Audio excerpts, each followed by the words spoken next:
নমস্কার, আমি শৈলী। আপনারা দেখছেন শৈলী রান্নাঘর। আজকে বানাচ্ছি মজাদার মালাই কেক। তো আপনারা দেখে বুঝতেই পারছেন যে কত মজাদার হয়েছে। তো তার জন্য এখানে আমি 250 গ্রাম মতো সুজি নিয়ে নিয়েছি। সুজিটা আমি একটু মিক্সিতে গুঁড়ো করে নিয়ে এসেছি হালকা মতন, মানে পুরো মিহি গুঁড়ো তো হবে না। এবার তার মধ্যে দিয়ে দিলাম হাফ বাটির মধ্যে চিনির গুঁড়ো। এবার দিয়ে দিচ্ছি উষ্ণ গরম দুধ 1 কাপ নিয়ে নিয়েছি। এবার আমি পরিমাণ মতন বুঝে দিয়ে ব্যাটারটা রেডি করব। তো প্রথমেই একবারে ঢেলে দিইনি, অল্প অল্প দিয়ে বানাচ্ছি। তো 1 কাপ লেগেই গেল, লাগলে আরও দিতে হবে পরে। তো আগে 1 কাপ দুধই লেগে গেল।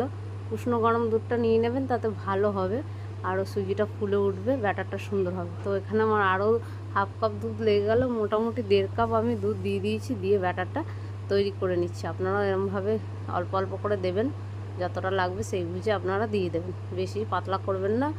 ব্যাটারটা একটু ঘন করেই রেখে রেস্টে রেখে দেবেন 15 মিনিট মতো। তারপর 15 মিনিট পরে ঘুরে আসছি, এর মধ্যে দেখছি ব্যাটারটা কতটা গাঢ় আছে। তো যতটা আছে মোটামুটি ঠিকই আছে। এর মধ্যে এখন তেল অ্যাড করব।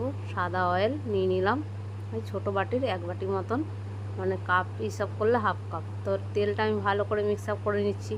আপনারাও এরকম তেল দিয়ে আস্তে আস্তে ভালো করে মিক্স আপ করে নেবেন। এবারে দিয়ে দেবো কাস্টার্ড পাউডার। 2 চামচ মতো কাস্টার্ড পাউডার নিয়েছি। দিয়ে দিলাম গুঁড়ো আমুল দুধ, এখানে 4 চামচ মতো আমুল দুধ দিয়ে এটাও ভালো করে একটু মিশিয়ে নেব।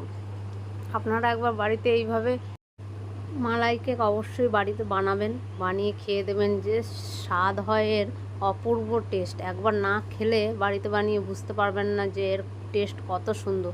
তো চলুন, ভালো করে একদিকেই ঘুরাবেন, ঘুরিয়ে ভালো করে এটা ব্যাটারটা মাখিয়ে রেখে দেবেন।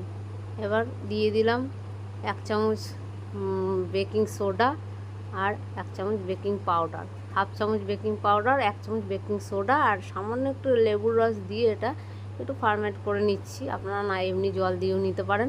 বাস দিয়ে একটু গুলে নিচ্ছি, ভালো করে ফাটিয়ে নিচ্ছি। এবার চলুন এটা একটু রেখে দিই। এবার এইদিকে একটা ডিশ নিয়ে নিয়েছি আমি, এরকম গোল মতন। আমার কাছে কেক বানানোর ডিশ নেই, তাই জন্য একটা সাদা কাগজে তেল মাখিয়ে এবার দিয়ে দিলাম, ঢেলে দিলাম কেকের ব্যাটারটা।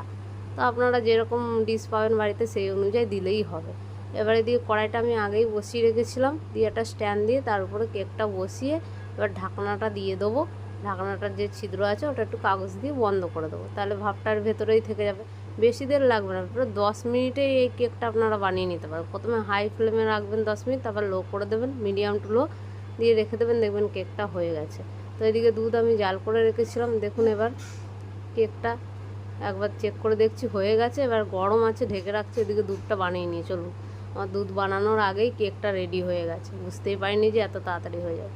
তো এদিকে দুধটা আমার জাল করে নিয়েছি ভালো করে, তার মধ্যে দিয়ে দিলাম চিনির গুঁড়ো হাফ বাটি মতন। আপনারা আপনাদের মিষ্টি অনুযায়ী বুঝে দেবেন, স্বাদ অনুযায়ী যতটা মিষ্টি খান। এখানে দিয়ে দিলাম গুঁড়ো দুধ হাফ বাটি মতন, যার এর মালাইটা ভালো হয়। তারপরে দিয়ে দিলাম কাস্টার্ড পাউডার 2 চামচ, এটা আমি গুলে নিয়েছি জলে আগে দিয়ে। ডাইরেক্ট দিতে যাবেন না, কারণ ডেলা বেঁধে যাবে। তো জলে গুলে দিয়ে দেবেন, দেখবেন একটা থিকনেস চলে আসবে, গাঢ় হয়ে যাবে। দিয়ে দেবো এবার কিছু ড্রাই ফ্রুট, কারণ বেশিদের কাস্টার্ড পাউডার দিয়ে আপনাদের ফুটাতে হবে না, কারণ এটা ঠান্ডা হয়ে গেলে গাঢ় হয়ে যাবে, তখন কিন্তু মালাইটা ভালো হবে না। তো দিয়ে দিলাম ড্রাই ফ্রুট আর 2টো এলাচ থেতো করে নিয়েছি, দিয়ে দিলাম। আপনারা এলাচ চাইলে দিতেও পারেন, নাও পারেন, ফ্লেভার বুঝে আপনারা দেবেন। তো দিয়ে ভালো করে ফুটিয়ে নিচ্ছি। চলুন, এদিকে আমার কেকটা রেডি হয়ে গেছে। চলুন, কেকটা গরম আছে, গরম থাকতে থাকতে আমি এটাকে পাল্টি করে নিলাম। তো একটু স্কিপ হয়ে গেছে, আপনারা বুঝে নেবেন। দেখাচ্ছি কেকটা কত সুন্দর হয়েছে, কারণ গরম একটু অসুবিধাই হচ্ছিলো কাগজটা বের করতে। তো দেখুন কতটা সুন্দর দেখতে, লোভনীয়। এবার একটু চাকু দিয়ে পিস করে নিচ্ছি।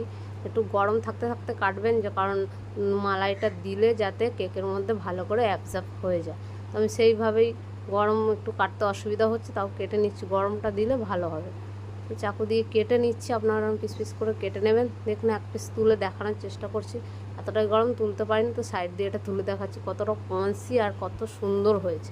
এবার যে মালাইটা বানিয়ে রেখেছি ওইটা উপর দিয়ে ছড়িয়ে দিচ্ছি।